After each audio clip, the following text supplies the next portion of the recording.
le docteur Claudel Noubissi. Voilà, sincèrement, quand vous invitez un monsieur comme celui-ci, arrêtez de nous mettre ces vidéos parce qu'on a l'impression qu'on est venu regarder ces vidéos. Parce que quand on coupe, ça me fait un genre... Mais tu vas sur Internet, attends. C'est pas comme avant, hein. Maintenant on peut aller sur Internet. C'est sur Internet, non? J'ai l'habitude de regarder sur Internet, mais à chaque fois c'est comme si tu réapprenais quelque chose. Donc vraiment tu es dompté, donc. C'est ça, hein. Tu as du don. Bonsoir, docteur Claudel. Merci Joyce, bonsoir à tout le plateau et c'est un honneur pour moi d'être là pour la troisième fois. Bonsoir tout le monde dans la salle. Il faut répondre. C'est quoi? On est là. Il n'a pas perdu la main. Voilà, on a eu peur. Parce que là, c'est la troisième fois quand même que tu viens à cette émission. C'est la troisième fois. Première fois c'était avec SOS Médecins, deuxième fois Startup Academy. Et puis ça c'est la troisième. Et voici la troisième fois. La troisième fois. Alors tu vas bien regarder les téléspectateurs en regardant juste en face, s'il te plaît. Je dois poser ma question simplement. C'est toi qui as la première? Non. D'accord. C'est Joe. Oui, je pose ma question. Alors, docteur, parce que tu es docteur en médecine, tu es médecin. Comment est-ce qu'un médecin devient patron d'une entreprise qui accompagne les entrepreneurs? Alors, la définition qu'on a du médecin est biaisée. Pourquoi est-ce que je le dis? C'est parce que lorsqu'on voit médecin, on voit quelqu'un qui est assis dans un hôpital, qui est en train de consulter des patients à longueur de journée, qui pose des diagnostics, qui fait des prises en charge, qui opère, etc. Ça, c'est une partie de la médecine. C'est ce qu'on appelle la médecine secondaire, c'est-à-dire lorsqu'un patient est déjà malade, et vous lui apportez des solutions, ou encore la médecine tertiaire. Par exemple, lorsque vous avez un cancer, on est en train de vous faire par exemple une chimiothérapie. Moi, ce que j'ai décidé de faire, c'est de compléter ces deux pans de la médecine par un autre aspect qui s'appelle la médecine primaire, c'est-à-dire intervenir avant que la maladie ne survienne. Et lorsqu'on parle d'intervenir avant, ça veut dire tout ce qui tourne autour du malade, c'est la société, c'est l'environnement, c'est la culture, c'est la religion, c'est l'argent, parce que si vous n'avez pas d'argent, vous ne pouvez pas vivre sainement. Quand on vous dit de manger 5 fruits et légumes, vous devez vous imaginer que les fruits, ce n'est pas gratuit. Donc moi, j'ai donc décidé de m'attaquer à la médecine primaire, en plus de mes compétences en médecine secondaire et tertiaire, et ça m'imposait de pouvoir me mettre dans un segment de marché qui est celui de montrer aux jeunes mon expérience, parce que je n'ai pas qualité pour donner des conseils. Je partage mon expérience et celle des autres qui sont proches de moi afin de permettre à ces jeunes de comprendre qu'en réalité, la médecine, c'est un tout.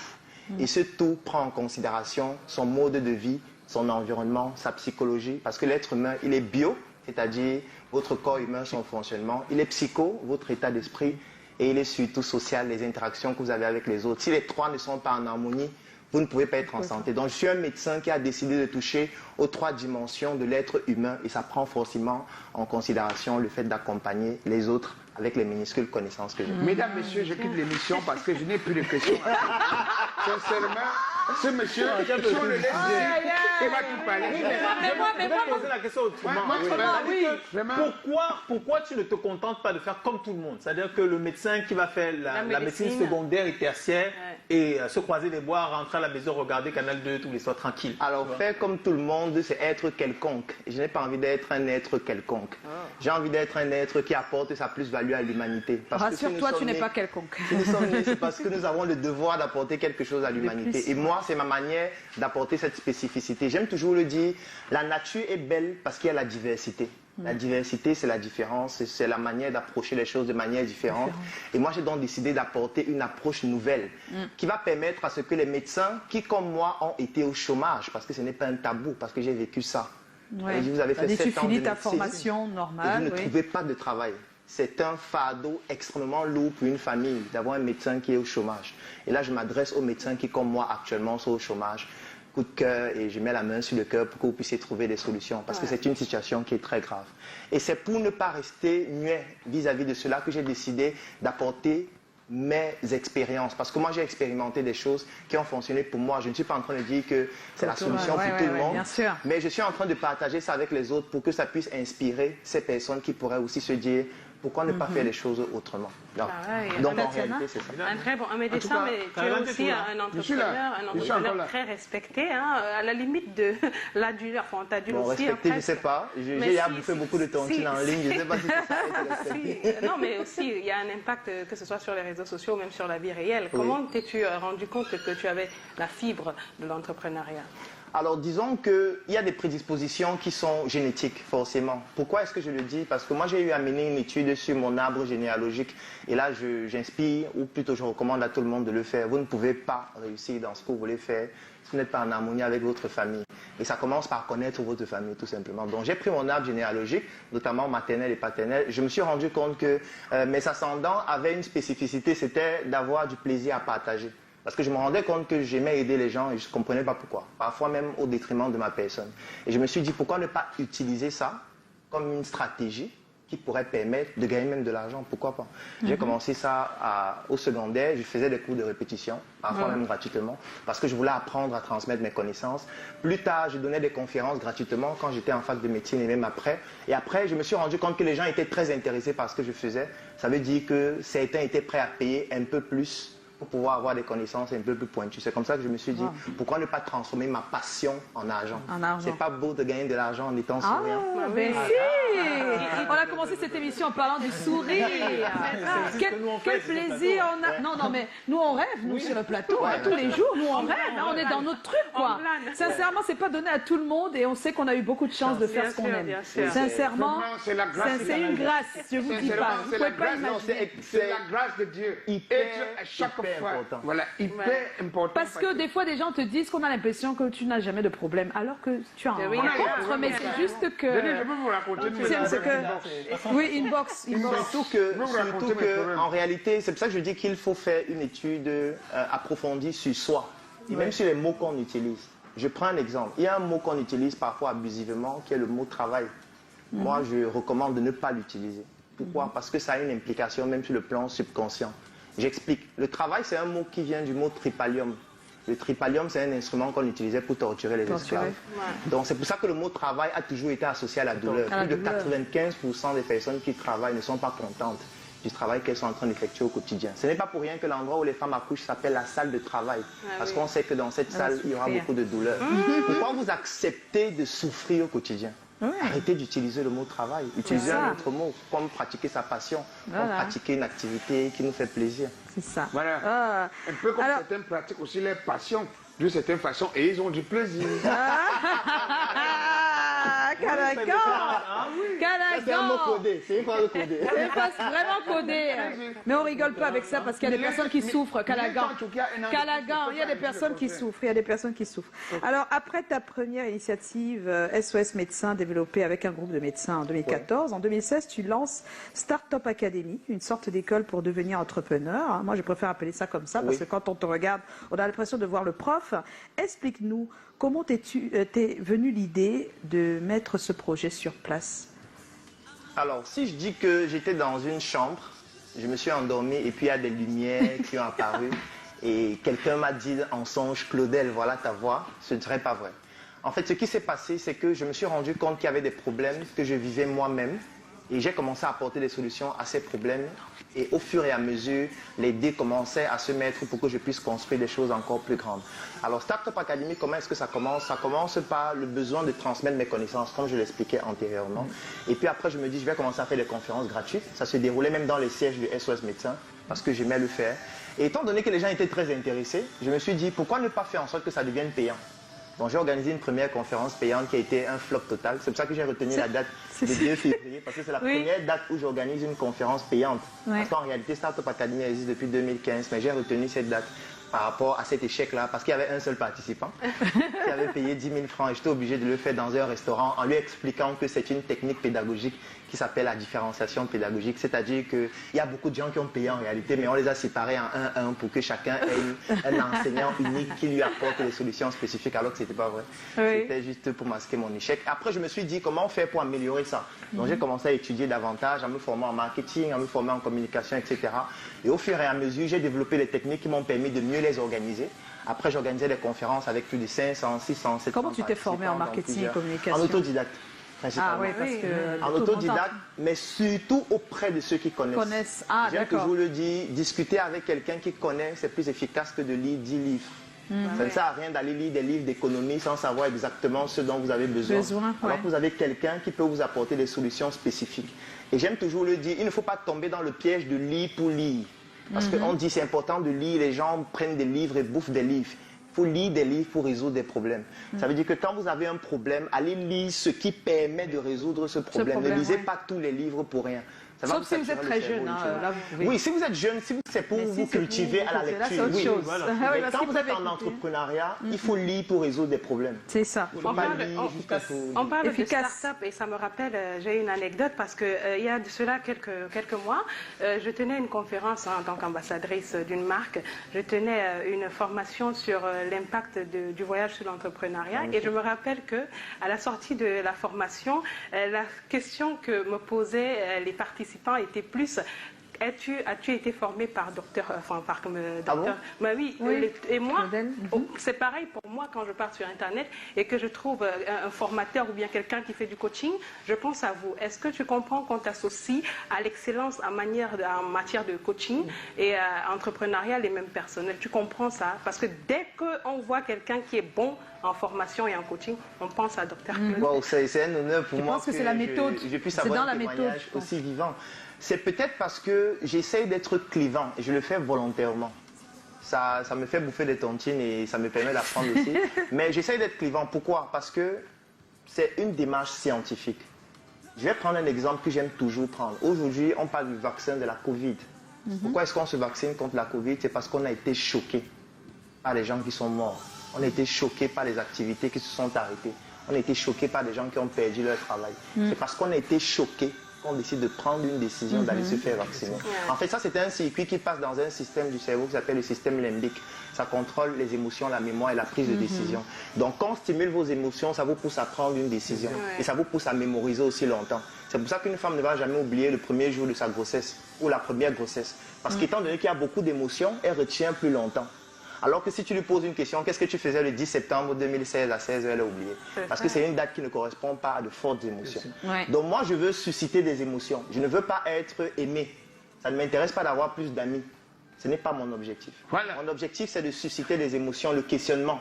Pour que chacun se questionne. Je ne suis pas là pour apporter des solutions. Je n'en ai pas qualité.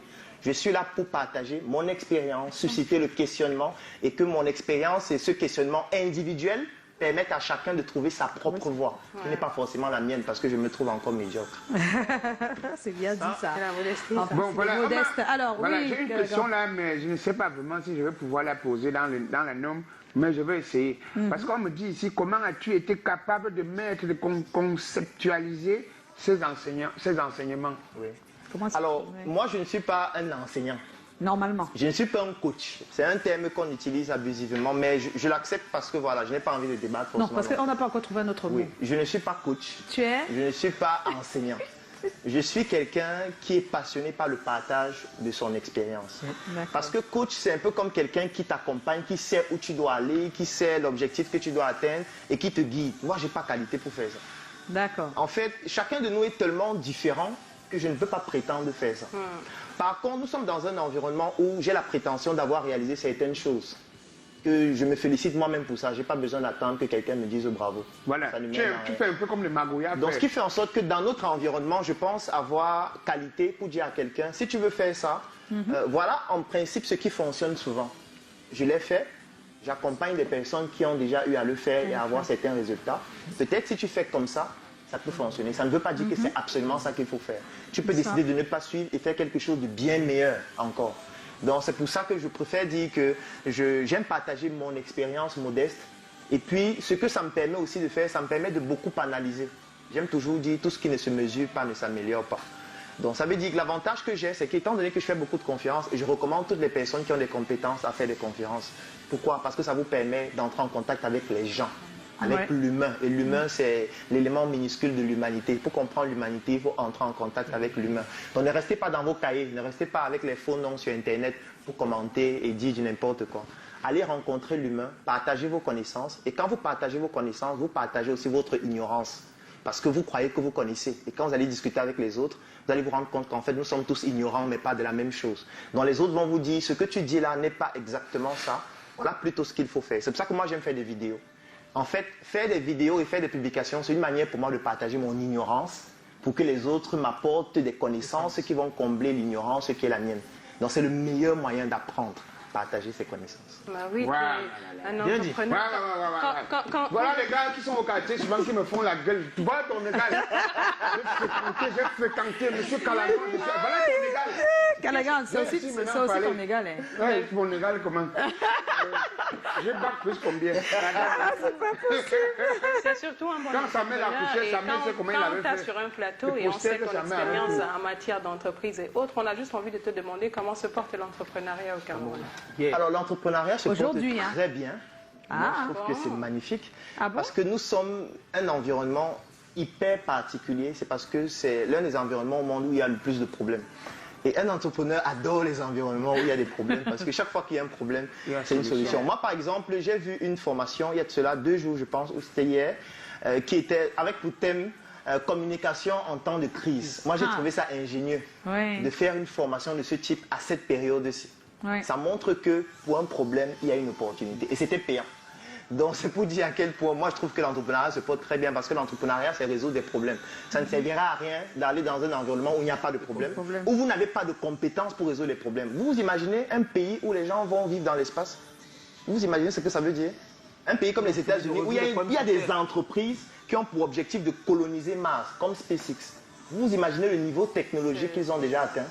Vous, si vous n'êtes pas extrêmement compétent, vous ne pouvez pas vous en sortir d'un environnement pareil. Vous allez dire que vous voulez faire les jus de fruits, les gens vont rire pendant 5 heures de temps. Que je vais créer ma marque de jus, les gens vont rigoler. Alors qu'ici, vous pouvez créer une marque de jus, vous devenez le héros. Vous devenez le pionnier. Vous devenez même riche avec une marque de jus. Alors que ça n'a rien de miraculeux. La formule pour faire des jus de fruits, je veux dire, c'est un enfant pourrait le faire, on le fait à l'école primaire. Donc, l'environnement est magnifique. Il y a des challenges. Moi, je les appelle les challenges et non des difficultés. C'est à nous de les prendre. En tout cas, qu'est-ce qui, malgré donc tous les efforts dans le secteur, reste quand même la grosse difficulté, même si tu ne veux pas qu'on utilise la vie et difficulté. Hein, dès qu'on crie, là, ça fait mal, hein, vraiment. Oui, la grosse difficulté... Jusqu'ici, qu'est-ce qui manque? C'est peut-être ça qu'il faut dire. Ce qui manque, c'est une commodité. Parce que ce n'est pas seulement ici. Ce qui manque, c'est la ressource humaine. Parce que moi, je me suis longtemps posé la question, pourquoi est-ce que les États développés investissent autant d'argent dans l'intelligence artificielle? Moi, je ne comprenais pas, parce qu'un État comme les États-Unis, le budget qu'ils dépensent uniquement pour faire la recherche sur l'intelligence artificielle, c'est pratiquement le budget de toute l'Afrique subsaharienne. Et je me posais la question, mais pourquoi ils dépensent autant d'argent sur l'intelligence artificielle? Et le jour où j'ai compris ça, ça m'a fait un choc. Parce que j'ai compris ça à mes dépens. Ça veut dire quoi? Ça veut dire que vous pouvez avoir un collaborateur, vous travaillez ensemble pendant des années, vous investissez pour le former et c'est vice-versa. Vous le faites pendant 5 ans, 10 ans, 15 ans, et après 15 ans, lui il trouve qu'il est déjà très compétent et puis lui il va faire seul. Alors qu'il faut qu'on fasse ensemble pour être plus puissant. Parce que même les États se mettent ensemble. Ça veut dire qu'il faut recommencer à zéro. Avec une autre personne dont maintenant tu seras plus méfiant. Parce que tu vas te dire, peut-être si je le fais, peut-être 10 ans après, il va partir. L'algorithme d'intelligence artificielle ne peut pas le faire. C'est ton algorithme. C'est ton algorithme. Et il n'a pas de congé maternité. Il n'a pas de congé maladie. Il n'a pas d'assurance, il n'a pas de sécurité sociale. Il ne peut pas créer de syndicat. Il te coûte moins cher. Je veux dire, si je suis un patron et j'ai un algorithme qui peut me permettre de résoudre un problème et un être humain, mais je vais investir 10 fois plus sur l'algorithme parce que sur le long terme, c'est plus rentable. C'est ce qu'on appelle une dépense efficiente, c'est-à-dire une dépense qui permet d'atteindre l'objectif en dépensant le moins de ressources, notamment sur le long terme. Donc, la plus grosse difficulté au Cameroun, c'est la ressource humaine. Je vais prendre un exemple. Supposons que vous voulez construire votre maison, vous avez besoin d'un bon peintre. Qu'est-ce que vous faites? Vous le trouvez où? Vous êtes sûr que vous pouvez trouver 100 bons peintres au Cameroun actuellement? C'est difficile, hein? Mais c'est qu'il n'y en a pas ou c'est qu'on ne peut pas les trouver? Non, c'est qu'il n'y en a pas ou on ne peut pas en trouver? C'est que le système est conçu pour qu'il n'y en ait pas qui soient excellents en quantité suffisante pour tous ceux qui en ont besoin. D'accord. Je prends un exemple. Vous connaissez une école qui forme les peintres? Vous pouvez me citer le nom d'une école qui forme les peintres. Alors que la peinture, c'est un domaine indispensable, notamment dans le BTP. Donc, ça veut dire que la plupart des peintres que vous allez voir, ils ont appris sur le tas. Ceux qui sont excellents ont appris en autodidacte parce qu'au-delà de faire leur travail, ils étaient passionnés, donc ils développaient plus. Et comme ils ne sont pas nombreux... Ils faisaient des expériences. Oui, et comme ils ne sont pas nombreux, ils deviennent saturés. Et comme ils sont saturés, ils ne peuvent pas fournir une bonne expérience au client. Ça veut dire que tu vas les contacter pour faire un travail aujourd'hui. Il va te dire, oui, je vais livrer aujourd'hui, mais après, il va te dire, mais tu n'as pas vu ma page sur Internet, je suis au deuil. Appelle-moi la semaine prochaine. Et c'est comme ça que ça crée des frustrations. C'est pour ça que vous allez voir certains chantiers. Et c'est lenteur, là, on sait. Hein, on prend des ressources humaines dans un autre pays pour venir au Cameroun faire construire un édifice et après ils rentrent. Pourquoi? C'est parce qu'on a ce gros problème. qui pour moi est le problème le plus grave de l'entrepreneuriat. Waouh. Compétences disponibles. Et oui, aujourd'hui, Startup Group a participé au développement de plusieurs jeunes entrepreneurs, a mis en place des entreprises de domaines différents, on le sait. What else? Alors, ce qu'il faut expliquer, c'est que Startup Group, c'est la sœur aînée de la Startup Academy. Ouais. La Startup Academy, lorsque j'étais ici pour la deuxième fois, je parlais de Startup Academy. En réalité, à ce moment, c'était encore une association. Alors, on va te couper un peu, on va regarder un peu, il y a des... on va regarder un peu tes passages ici, un tout petit peu. On va voir s'il a changé de tête entre-temps. Il était tellement... Là, forcément, Est-ce qu'il a changé de tête? Alaria, dites-nous. Voilà, bonsoir à vous. Bienvenue à cette nouvelle édition de C'est comment. Quand on dit C'est comment, on répond on est là. Alors, est-ce qu'on peut accueillir notre cher docteur? Donc, il s'appelle Claudel Numbissi. Alors, l'idée, la bonne nouvelle autour de la profession de Claudel, parce qu'il est médecin, il est passé par l'Université des Montagnes, c'est qu'avec ses amis Cédric Djankou, Patrick Kouassi et Ferdinand Ombolo, ils ont créé ce qu'on appelle les SOS, SOS Médecins Cameroun. Vous êtes malade, on demande c'est comment, vous répondez. On est là. Il a triché quand même, non? C'est une émission que nous suivons très personnellement parce que nous apprécions beaucoup ce que vous faites. Surtout que les thèmes que vous abordez sont très pertinents et ça touche vraiment le social. Ouais. Donc, exactement, le quotidien. C'est pour notre quotidien que nous sommes là tous les soirs. Voilà. Je veux dire, vous êtes mis 4 comme ça, tous les cas, ça fait pratiquement pas plus 28. Pour 0 francs. C'est-à-dire que vous travaillez là pour ta peau, rien. Manivela, je ne peux pas te donner un choix. Bonne question. Ah bah si, attends. Non, mais je veux dire que c'est vrai quand même, mais vous n'allez pas le faire toujours. En fait, il y a quelque chose qu'il faut préciser. Nous ne sommes pas seulement 4, nous sommes déjà une équipe de plus de 100 personnes parce que SOS Médecins Cameroun, c'est une association qui a déjà plus de 100 personnes. Et il faut aussi préciser que SOS Médecins Cameroun, c'est une dénomination parce qu'il n'y a pas que des médecins. Il y a d'autres professionnels du corps médical, à savoir des infirmiers, des aides-soignants, des physiothérapeutes, des dentistes, etc. On est de retour, Joe. Allez, on va recevoir notre second invité. Il s'appelle Claudel Numbissi. Voilà, c'est ça, non? J'aime ce nom. Donc, vous n'êtes pas un docteur en musique comme Dr Dre, vous êtes un docteur en médecine. Alors, la médecine, c'est quoi? C'est un business où les maladies créent la demande, les médicaments sont les produits, les malades sont les clients, l'hôpital, la clinique, c'est votre lieu de service. Un business qui, visiblement, ne rapporte pas tant que ça, parce qu'il paraît qu'au Cameroun, les médecins ne sont pas les mieux lotis. Dire donc le docteur Claudel Numbissi, ce n'est pas la première fois qu'il vient sur ce plateau. Eh ben oui, SOS Médecins. Je me disais bien. Tu te rappelles bien, Doris? Oui, c'est comment? On est là. C'est un ancien. C'est quoi? C'est comment? Au Cameroun, actuellement, être seulement médecin, ça ne suffit pas. Voilà, c'est ça qu'il faut préciser. C'est pas une question d'ordre financier. C'est pas lié aux finances. Parce qu'on a un système de santé qui est, je ne trouve pas un mot en français qui est suffisamment significatif en anglais, pour décrire à quel point il est médiocre, entre guillemets. Et être juste médecin, aller à l'hôpital, consulter, rentrer le soir et dormir, ça ne fait pas changer le système. Ça fait plutôt perpétuer un système qui existe déjà. Donc il faut être un médecin en plus, avoir quelque chose en plus que la médecine pour pouvoir apporter une solution. Donc c'est ce qui s'est passé et tu t'es dit Startup Academy. Oui, pour pouvoir former des personnes à pouvoir créer. L'éducation, c'est quelque chose, un art. Voilà, je voulais en venir. Vous pouvez avoir la compétence, mais vous n'avez pas l'art de transmettre. Et l'art de transmettre, ça s'apprend. Ça s'apprend. Voilà. C'est comparatif. Eh bien, merci docteur, vous ne partez pas, restez avec nous. Jusqu'à la fin de l'émission, on est ravis de vous avoir encore une fois ici. Joe va poser sa... Ah, on est de retour. Entre-temps, il y a eu des kilos. Oui, il a changé. Ah, il a changé, hein. Oui, la veste tombait aussi au fur et à mesure. C'est sûr, hein. La veste a disparu. Donc, comme tu disais, on te demandait what else après Startup Academy. On a vu tes passages d'il y a 5 ans, c'est bien ça? Oui, pratiquement 5 ans. Oui, 5 ans. Donc, oui, comme j'expliquais, Startup Group, c'est la sœur aînée de la Startup Academy. Donc, lorsque je passais là, en fait, Startup Academy était encore une association. Et l'association avait ce qu'on appelle un trépied idéologique, donc se développait de manière stratégique en 3 étapes. La première étape, c'était la sensibilisation. Donc ça, c'était les conférences qu'on donnait dans des hôtels, dans des lieux parfois insolites comme des restaurants, etc., dans des écoles, des universités.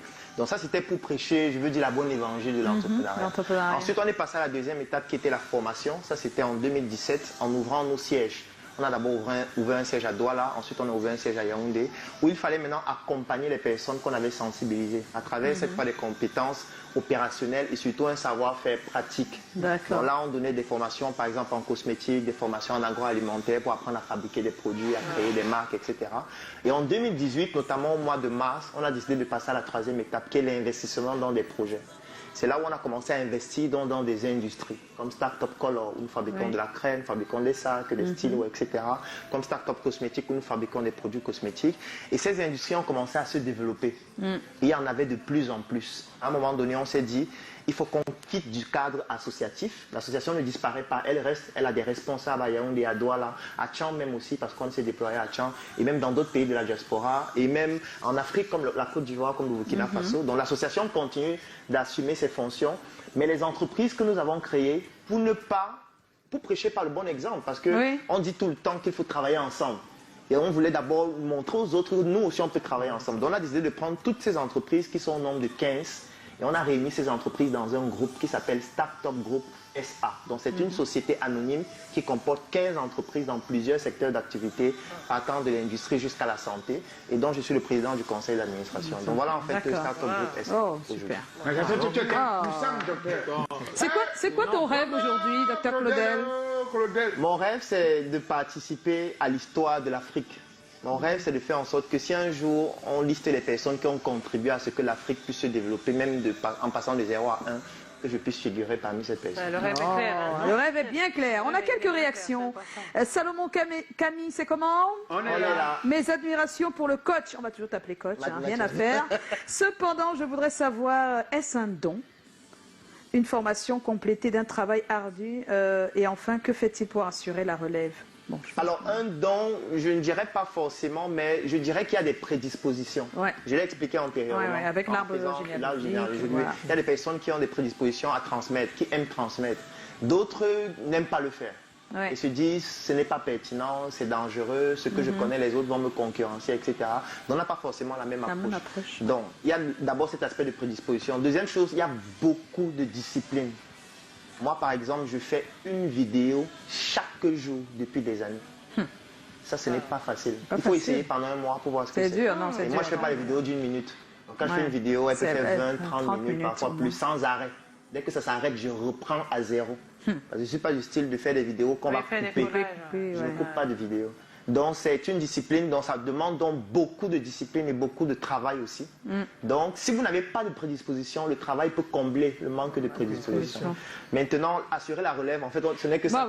On fait que parler de ça depuis tout à l'heure. C'est une manière d'assurer la relève. Aujourd'hui, si on a 15 entreprises dans notre groupe, vous devez vous imaginer qu'on a 15 directeurs généraux. Et si on a réussi aujourd'hui à avoir 15 personnes à qui on fait confiance, parce qu'on les met à la tête des entreprises qui parfois valent des centaines de millions, c'est parce qu'on est en train d'assurer la relève. D'accord. Il y a Gérard Yudom, c'est comment? Bonsoir à vous sur le plateau. Joyce, pour dire vrai, le docteur là, non. C'est joli comme c'est écrit. C'est la magie avec lui. Franchement, courage à toi, mon frère. T'es un génie. Bonne soirée à vous. Merci beaucoup. Et puis, il y a, c'est comment? On est là. Gatien Sonfac dit que laissez cette émission à Dr Claudel Noubissier et je vous assure qu'il sera à mesure de le faire. C'est un fait, tout. Et fait de manière excellente. Il est trop fort, je l'admire tellement. Il vient rougir sur le plateau.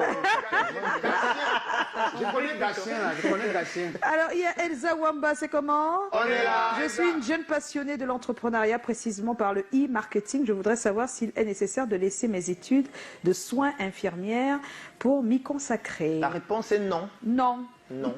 Non. Parce qu'en faisant les deux, tu seras plus compétente. Oh! Alors, est-ce que le docteur est toujours docteur? Est-ce que docteur Claudel est toujours docteur en médecine? Est-ce qu'il exerce? Est-ce que tu consultes? Bon, peut-être. Cette question m'oblige à donner une information qui, pour le moment, n'était pas encore officielle. On aime ça. Le docteur est en train de finaliser son cabinet qui sera prêt dans quelques jours. Qui s'appelle Médecin 2.0, qui est situé à Nouvelle Route Bastos, à l'immeuble Y Building, au 3e étage.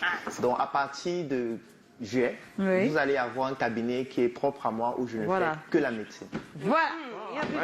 Il y a plusieurs médecines. Hein, mais moi, j'ai déjà profité de pas mal de choses. Moi, c'est là-bas que je Oui, moi, je me fais consulter des fois par WhatsApp. Oui, déjà que même en ligne, j'offre mes prestations médicales. Voilà, moi, je me fais consulter par WhatsApp. Dès que j'ai un problème, je ne le rate pas. C'est pour dire que je n'ai jamais arrêté la médecine. Il n'a jamais arrêté. Non, vraiment, c'est sur malade si je pars qu'à Bastos. Bah, il faut même en ligne. Même si tu ne peux pas te déplacer, tu auras un numéro qui permet à ce que tu te connectes. Voilà, et vous discutez. Parce qu'il y a des médecins ici dehors que rien à poser avec que tu es guéri. Il y a beaucoup de messages, docteur. Il y a d'autres médecins ici dehors qui te font la chichouane. C'est-à-dire que tu es malade, et puis, mais toi, ça fait quoi? Donc, dès que la main t'est parlé, tu youm déjà, c'est fini. Alors, il y a des médecins, tu dis, je vais mourir, il dit, tu ne pourras pas mourir. Calagan. On va tout faire. Oui, maman. Oui, il y a un gros problème. On va accueillir Chlorel. Chaque jour comme ça, tu me fais maintenant un faux anniversaire comme ça. Le thème de ce soir. Il va pas passer faux anniversaire. Accepteriez-vous de travailler dans la même entreprise que votre conjoint ou votre conjointe? C'est le thème de ce soir, on en parle. Du loup.